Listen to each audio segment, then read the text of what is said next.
everybody, Sam Goodman. Another episode of really fucking scary stories. How are you doing today? I hope you're doing great. Before we jump into episode 10, can you believe it? Episode 10 of season 4. Do me a favor and go do all those internet things that I asked you to do that you already know how to do.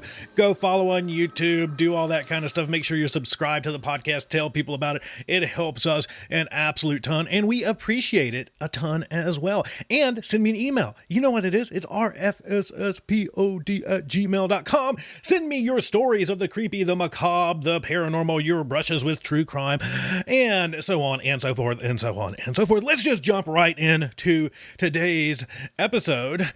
Wax, plaster, hooks, and strings? You guessed it! Well, I hope you guessed it. Carl Tanzler.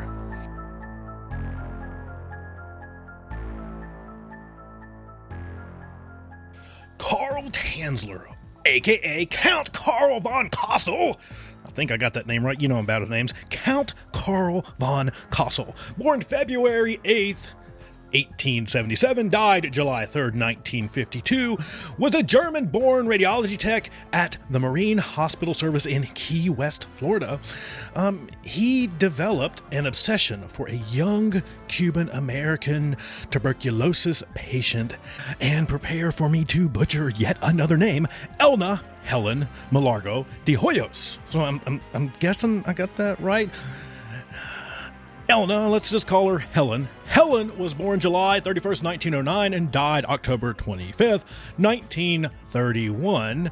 And this obsession that Count Carl von Cosel developed carried on well after Helen's death. In 1933, almost 2 years after her death, Tanzler removed Hoyos' body from its tomb and lived with the corpse at his home for 7 years until its discovery by some of Helen's relatives and authorities in 1940. Who was the good old Count? He was born Carl Tanzler, George Carl Tanzler, on February 8th, 1877 in Dresden, Germany. Tanzler grew up in Imperial Germany, but at some point wound up in Australia just prior to the outbreak of World War I.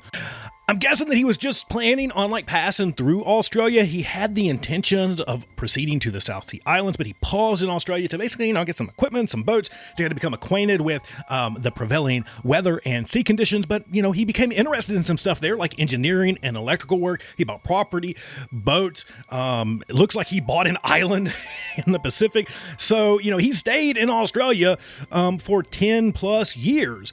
He had just started to build a trans-ocean flyer when war broke out, and the British military and authorities placed him in a concentration camp for safekeeping, along with many other officers, from India and China who were prisoners of war. He was eventually released, and he set out to find his mom, somebody he had not really heard from since the beginning of the war. Finding her safe, he remained with her for 3 years, witnessing the chaos that followed in the wake of war.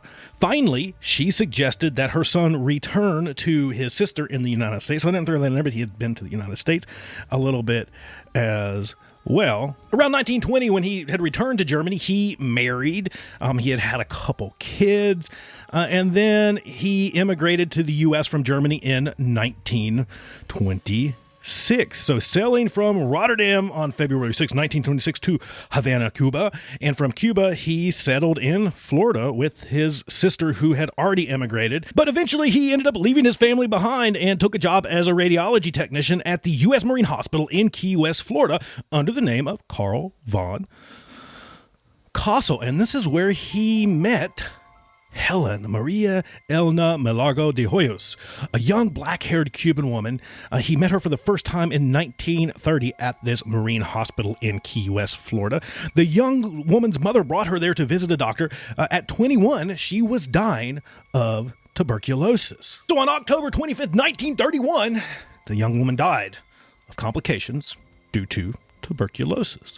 Cosel was inconsolable. He paid for the funeral and talked relatives into building him a crypt with his money, but for some strange reason, ordered only one key for himself. For 2 years, he visited her every single day. But in 1933, he was fired from the hospital and his visits stopped. Soon after he was fired during one of his night visits, the love-sick doctor took the body of his loved one from the crypt on a toy trolley. With the help of wax, plaster, hooks, and strings, he made her remains look like a living person. Makeup, dresses, perfume, the whole deal. I'm assuming the perfume was used to help mask the smell of decay. But, this could only go on for so long.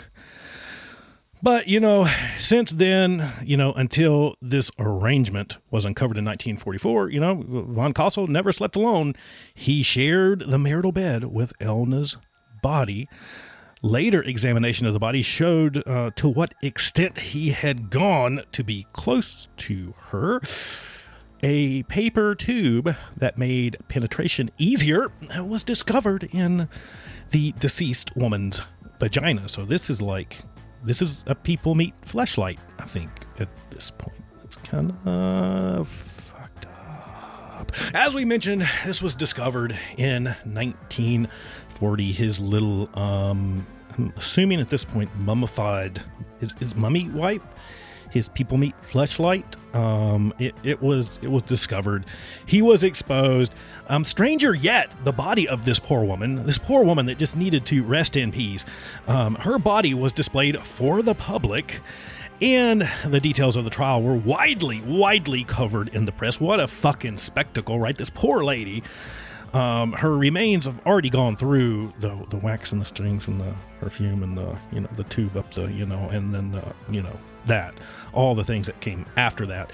But not only that, now she's put on full display, and just, I'm assuming we're charging admission and we're talking about it in the press. It's just really fucked up from start to finish. It's really not good. But surprisingly, most people were compassionate and sympathetic to this kind of lovesick necrophile.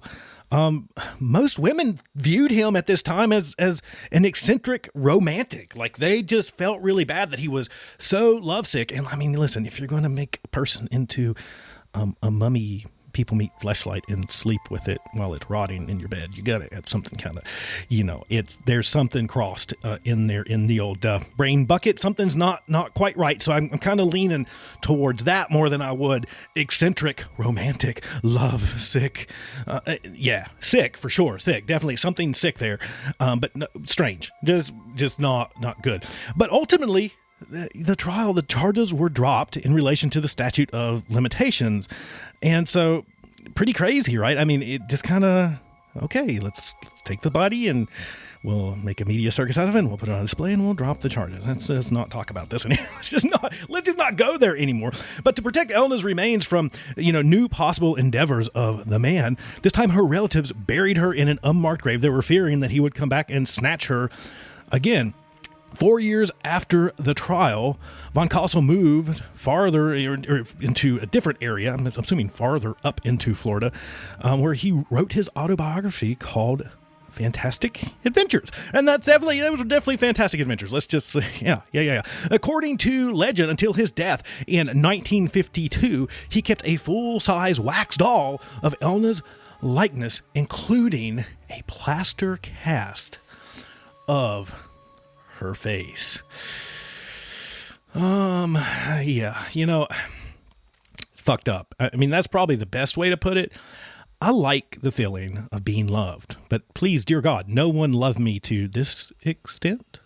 Just saying, I'm not, no. You got to feel bad for him. You know that there's something not right there. I mean, again, if you just go back and think about what he actually did. Wow. Wow. And for me, the piece that I think I'm more sympathetic about is this poor woman just needing to rest in peace and couldn't. Could you imagine being loved so deeply by someone, maybe so insanely by someone, that they would dig you up and turn you into a people meat, wax and string held together human meat fleshlight? I don't know about you, But that seems like a really fucking scary story to me. Have you had a really fucking scary experience? Have you seen a ghost? Have you been on a macabre adventure? Would you like to share it on air? Would you like for us to tell that story? Or you just have something horrid that you would like for us to talk about? Send us an email at rfsspod. That's rfsspod at gmail.com. Make sure that you subscribe. New episodes come out every single Friday. We look forward to continuing this creepy, crawly, morbid, macabre, and grotesque adventure with you, the listener. We love you, and we will see you soon. Thank you for joining us today on our trip into the dark. We hope that you join us again next week for all things horror, all things macabre, all things grotesque, here on Really Fucking Scary Stories.